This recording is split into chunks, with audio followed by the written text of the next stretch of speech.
ہے بہت ہی بری چیز دنیا کیوں رات ہم کے بعد بیوی بغیر غسل کیے آٹا گھٹ سکتی ہے آئیے فرما لے رات کو ہم بستری کے بعد بغیر غسل کیے آٹا گھٹ سکتی ہے شرعی طور پر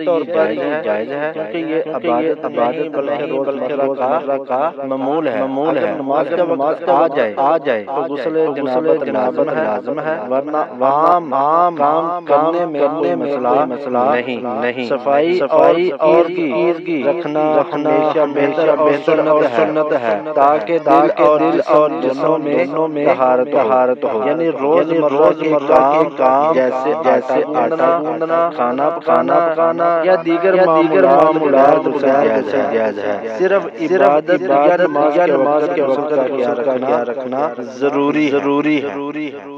کیونکہ یہ عبادت نہیں آپ خود بھی سماعت فرما سکتے ہیں اور جان سکتے ہیں اللہ رب العزت ہمیں عمل کی توفیق عطا فرمائے